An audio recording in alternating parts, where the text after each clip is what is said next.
Hi hello friends, ಹೇಗಿದ್ದೀರಾ?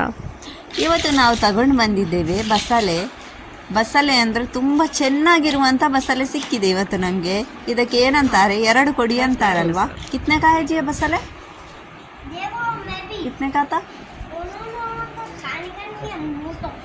30 ರೂಪೀಸ್ಗೆ 2 ಕೊಡಿ ಬಸಳೆ ಕೊಟ್ಟಿದ್ದಾರಂತೆ ನೋಡಿ. ತುಂಬ ಹಾಫ್ kg ಅಂತೆ, kg ಲೆಕ್ಕದಲ್ಲಿ. ಇದು ಅಂದರೆ ಇದರ ದಂಟೆ ಎಲ್ಲ ತುಂಬ ತೋರ ಉಂಟು ನೋಡಿ. ಎಲೆ ಕೂಡ ತುಂಬ ದೊಡ್ಡ ಎಲೆ ಇರುವುದು. ತುಂಬ ಚೆನ್ನಾಗಿದೆ ಬಸಳೆ. ಇದರದ್ದು ಸಾರು ಮಾಡಬೇಕು. ಏನು ಹಾಕಿ ಸಾರು ಮಾಡೋದಂತ ಆಲೋಚನೆ ಮಾಡೋದು. ಪಪ್ಪಾಯಿ ಹಾಕಿ ಸಾರು ಮಾಡಿದರೆ ಅಂತೂ ತುಂಬ ಟೇಸ್ಟ್ ಆಗಿರ್ತದೆ. ಪಪ್ಪಾಯಿ ಆ ಥರ ಒಂದು ಬುಲಕ್ಕರ್ ಸಿಕ್ಕಬೇಕಲ್ವ.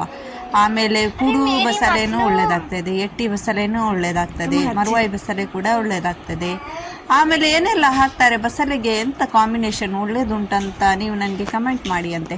ನಾನು ಅದನ್ನು ಖಂಡಿತವಾಗಿ ಸಹ ಟ್ರೈ ಮಾಡ್ತೇನೆ. ಬಸಳೆಗೆ ಯಾವ ಕಾಂಬಿನೇಷನ್ ನೀವು ಕಮೆಂಟ್ ಸೆಕ್ಷನಲ್ಲಿ ಹೇಳ್ತೀರಲ್ವ, ಅದನ್ನೊಮ್ಮೆ ಟ್ರೈ ಮಾಡಿ ನಾನು ನಿಮಗೆ ಅದರ ವಿಡಿಯೋ ಕೂಡ ಶೇರ್ ಮಾಡ್ತೇನೆ. ಏನಿದಕ್ಕೆ ಯಾವುದು ಹಾಕಿದರೆ ಒಳ್ಳೇದಿರ್ತದಂತ ಹೇಳಿ. ಆಮೇಲೆ ಇಲ್ಲಿ ನನ್ನ ಮಕ್ಕಳಿಗಂತ ಎಂಥದ ಒಂದು ಬೆತ್ತ ನೋಡಿ ಥರ ಆಗ್ತಾ ಉಂಟು. ಅದನ್ನೆಲ್ಲ ಹಿಡಿದು ಎಳ್ಕೊಂಡು ಅಮ್ಮ ಎಂತೆಲ್ಲ ಮಾಡಿ ಹಾಕಿದ್ರು. ಇಲ್ಲಿ ನಾನು ಎಲೆಯನ್ನು ಕೂಡ ಕಟ್ ಮಾಡ್ತಾ ಇದ್ದೇನೆ. ಇದರ ಎಲೆ ಕೂಡ ತುಂಬ ದೊಡ್ಡದಿರೋದ್ರಿಂದ ಇದನ್ನೇನು ಸಣ್ಣಗೆ ಕಟ್ ಮಾಡಬೇಕಂತ ಇಲ್ಲ. ನಮ್ಮ ಬಸಳೆ ಸೊಪ್ಪನ್ನು ದೊಡ್ಡ ಪೀಸ್ ಕಟ್ ಮಾಡಿದರೆ ಆಗ್ತದೆ. ನನ್ನ ಮಗಳೆಲ್ಲ ಎಲೆಯನ್ನೆಲ್ಲ ಅಟ್ಟಿ ಮಾಡಿ ಕೊಡ್ತಾ ಇದ್ದಾಳೆ. ನಾವು ಕೂಡ ಸಣ್ಣವರಿರುವಾಗ ಅದೇ ಥರ ಅಮ್ಮನಿಗೆ ಎಲೆಯನ್ನೆಲ್ಲ ಕೊತ್ಕೊಂಡು ಬಸಳೆಯದ್ದು ಅಟ್ಟಿ ಮಾಡಿ ಕೊಡ್ತಿದ್ವಿ. ಚಂದ ಮಾಡಿ ಅಮ್ಮ ಅದನ್ನು ಚಂದ ತುಂಡು ಮಾಡ್ತಾ ಇದ್ರು, ಅಟ್ಟಿ ಮಾಡಿ ಒಂದೊಂದೆಲೆ. ನಾನೆಲ್ಲ ಏನು ಮಾಡ್ತಿದ್ದೆ, 10 ಎಲೆ ಅಟ್ಟಿ ಮಾಡಿ ಬಿಡ್ತಿದ್ದೆ.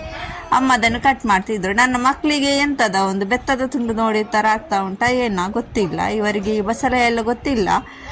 ಇವರಿಲ್ಲಿ ಆಟ ಆಡ್ತಾ ಇದ್ದಾರೆ ನೋಡಿ. ಇದು ನನ್ನ ಸಣ್ಣ ಮಗ, ಇವನ್ ನನ್ನ ಸೆಕೆಂಡ್ ಮಗ, ಇವನ್ ನನ್ನ ಥರ್ಡದ್ದು ಮಗ.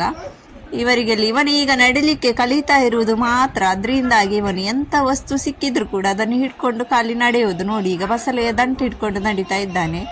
ಇಬ್ಬರು ಕೂಡ ಈ ದಂಟಲ್ಲಿ ಲಡಾಯಿ ಮಾಡ್ತಾ ಇದ್ದಾರೆ ನೋಡಿ. ತುಂಬ ಚೆನ್ನಾಗಿದೆ 2 ಕೊಡಿ. ನಮ್ಮ ಇಲ್ಲಿ ಹೈದರಾಬಾದಲ್ಲಿ ಇದು ಹಾಫ್ kgಗೆ 30 ರೂಪಾಯಿ ಅಂತೆ. ನಮ್ಮ ಊರಲ್ಲೆಲ್ಲ ಒಂದೊಂದು ಒಳ್ಳೆಯದು ಸ್ವಲ್ಪ ಕಮ್ಮಿ ಇರ್ತದೆ ರೇಟ್ ಎಲ್ಲ. ಚೆಂದ ಇರ್ತದೆ, ಫ್ರೆಶ್ ಇರ್ತದೆ. ಇದು ಕೂಡ ಇವತ್ತು ತುಂಬ ಫ್ರೆಶ್ಶೇ ಬಂದಿದೆ, ಒಳ್ಳೆಯದುಂಟು. ಇದರದ್ದು ಸಾರದ್ದು ವಿಡಿಯೋ ಕೂಡ ನೆಕ್ಸ್ಟ್ ನಾನು ಹಾಕ್ತೇನೆ. ಅದಕ್ಕೋಸ್ಕರ ನೀವು ಚಾನೆಲನ್ನು ಸಬ್ಸ್ಕ್ರೈಬ್ ಮಾಡಲಿಲ್ಲ ಅಂದರೆ ಚಾನೆಲ್ ಸಬ್ಸ್ಕ್ರೈಬ್ ಮಾಡಿ, ಲೈಕ್ ಮಾಡಿ, ಕಮೆಂಟಲ್ಲಿ ತಿಳಿಸಿ ಬಸಳೆಗೆ ಎಂಥ ಸೆಟ್ ಆಗ್ತದೆ ಅಂತ ಮಿಕ್ಸ್ ಮಾಡಲಿಕ್ಕೆ. ನೋಡಬೇಕು, ನಾನು ಅದೇನು ಆಲೋಚನೆ ಮಾಡ್ತಾ ಇರೋದು, ಏನು ಹಾಕಲಿ ಬಸಳೆಗೆ ಅಂತ ಮಿಕ್ಸ್. ನೀವು ಹೇಳಿದರೆ ಅದೇ ಥರ ಹಾಕಿ ಅದರ ರೆಸಿಪಿ ಕೂಡ ಶೇರ್ ಮಾಡ್ತೇನೆ. ಇಲ್ಲಿ ನೋಡಿ, ನನ್ನ ಮಗ ನಡಿಲಿಕ್ಕೆ ಕಲಿತಾ ಇದ್ದಾನೆ. ಬಸಳೆ ದಂಟಿಟ್ಕೊಂಡು ನಡೀತಾ ಇದ್ದಾನೆ ನೋಡಿ. ಈಗ ಬಸಳೆ ಸೊಪ್ಪೆಲ್ಲ ಕಟ್ ಮಾಡಿದೆ. ಸೊಪ್ಪು ಬೇರೆ ಡಬ್ಬಿಯಲ್ಲಿ ಇಡ್ತೇನೆ, ನಾನು ಫ್ರಿಜ್ಜಲ್ಲಿ ಇಟ್ಟು ಬಿಡ್ತೇನೆ ಇದನ್ನು. ಆಮೇಲೆ ದಂಟು ಬೇರೆ ಡಬ್ಬಿಯಲ್ಲಿ ಇಡ್ತೇನೆ. ದಂಟು ಹಾಗೂ ಸೊಪ್ಪನ್ನು ಬೇರೆ ಬೇರೆ ಮಾಡಿ ಇಡ್ತಾ ಇದ್ದೇನೆ ನಾನಂತೂ ಇದು 2 ಸಲ ಮಾಡ್ಬೋದು. ನನಗೆ ಒಬ್ಳಿಗೋಸ್ಕರನೇ ಮಾಡಲಿಕ್ಕೆ ನಾನು, ಯಾಕಂದರೆ ನಮ್ಮ ಮನೆಯಲ್ಲಿ ಯಾರು ಬಸಳೆ ತಿನ್ನುವುದಿಲ್ಲ. ನನಗೋಸ್ಕರ ಮಾತ್ರ ನಾನು ಮಾಡೋದು. ತೆಂಗಿನಕಾಯಿ ಎಲ್ಲ ತರಿಸಿ ಒಳ್ಳೆಯದು ಮಾಡಬೇಕು. ಅದರದ್ದು ಸಾರು ಮರುದಿವಸಕ್ಕೆ ತುಂಬ ಒಳ್ಳೆಯದಾಗ್ತದಲ್ಲ ಬಸಳೆಯದ್ದು. ಈಗ ಎಲ್ಲ ದಂಟನ್ನು ಒಂದೇ ಶೇಪಲ್ಲಿ ಕಟ್ ಮಾಡುವ.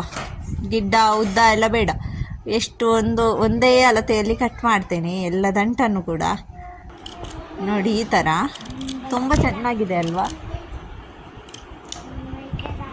ತುಂಬ ಚೆನ್ನಾಗಿದೆ. ಬಸಳೆ ಅಂದರೆ ನನ್ನದಂತೂ ಫೇವ್ರೇಟ್. ಬಸಳೆ ಅಂದರೆ ತುಂಬ ಇಷ್ಟ ನನಗೆ. ಬಸಳೆಯದ್ದು ಸಾರು ಒಂದು 2-4 ದಿವಸ ಇಟ್ಟು ಕೂಡ ನಾನು ಈ ಬಸಳೆ ಸಾರನ್ನು ತಿಂತೇನೆ. ಅಷ್ಟೊಂದು ಇಷ್ಟ ನನಗೆ ಬಸಳೆ ಸಾರು ಅಂದರೆ. ಬಸಳೆ ಗಂಡುಕಾಯಿ ಸೂಪರ್ ಆಗ್ತದಲ್ವಾ. ನನ್ನ ಅಮ್ಮಂತೂ ಆಗಾಗ ಬಸಳೆ ಗಂಡುಕಾಯಿ ಮಾಡ್ತಾ ಇರ್ತಾರೆ. ಯಾವಾಗ ಕೂಡ ಫೋನ್ ಮಾಡಿದಾಗ ಅಮ್ಮನಿಗೆ ಕೇಳಿದಾಗ ಎಂಥ ಪದಾರ್ಥ ಅಂತ ಹೇಳಿದರೆ ಬಸಳೆ ಹಾಗೂ ಗಂಡುಕಾಯಿ ಅಂದರೆ ಬಸಳೆ ಪಪ್ಪಂಗಾಯಿ ಅಂತಲೇ ಹೇಳುವುದು ಅವರು. ಅವರಿಗೇನು ತುಂಬಾ ಇಷ್ಟ ಅದು ಗಂಡುಕಾಯಿ ಹಾಕಿ ಮಾಡಿದರೆ, ಪಪ್ಪಾಯ ಹಾಕಿ ಬಸಳೆಯಲ್ಲಿ ಮಾಡಿದರೆ. ಇಲ್ಲಿ ಪಪ್ಪಾಯ ಸಿಗದ ಕಾರಣ ಸ್ವಲ್ಪ ನನಗೆ ಉಂಟು ಪಪ್ಪಾಯ. ಆ ಥರ ಬೇಕಲ್ವ ಇದಕ್ಕೆ. ಪಪ್ಪಾಯ ಕೂಡ ತುಂಬ ಒಳ್ಳೆದಿರುವುದು ಬೇಕು. ತುಂಬ ಸಣ್ಣದು ಹಾಗೂ ತುಂಬ ಹಣ್ಣಾದಂಥದ್ದು ಅಂಥದ್ದೆಲ್ಲ ಆಗೋದಿಲ್ಲ. ಇದಕ್ಕೆ ಬೇಕಾದ ಥರ ಒದ್ದೆ ಸಿಕ್ಕಬೇಕಲ್ವಾ. ಈಗ ನೋಡಿ, ಸೊಪ್ಪು ದಂಟು. ನಿಮ್ಮ ಕಡೆಯಲ್ಲೇ ಹೇಗೆ ಬಸಳೆಯದ್ದು ರೇಟ್? ಈಗ ಸೊಪ್ಪನ್ನು ಒಂದು ಡಬ್ಬದಲ್ಲಿ ಇಡ್ತೇನೆ ನಾನು, ದಂಟನ್ನು ಒಂದು ಡಬ್ಬ. ಒಂದು 2 ಸಲ ನಾನು ಆರಾಮವಾಗಿ ಮಾಡ್ಬೋದು ನನಗೆ ಒಬ್ಳಿಗೋಸ್ಕರ ಸಾರು.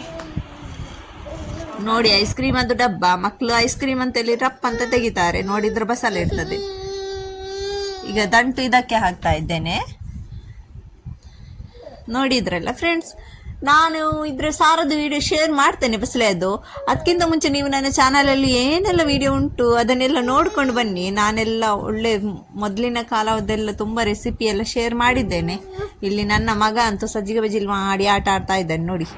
ಓಕೆ ಫ್ರೆಂಡ್ಸ್, ಇನ್ನೊಮ್ಮೆ ಸಿಗ್ತೇನೆ ನೆಕ್ಸ್ಟ್ ವಿಡಿಯೋದಲ್ಲಿ. ಟಾಟಾ ಬಾಯ್ ಬಾಯ್. बता रही हूँ पापा को बता रही हूँ फोटो लेके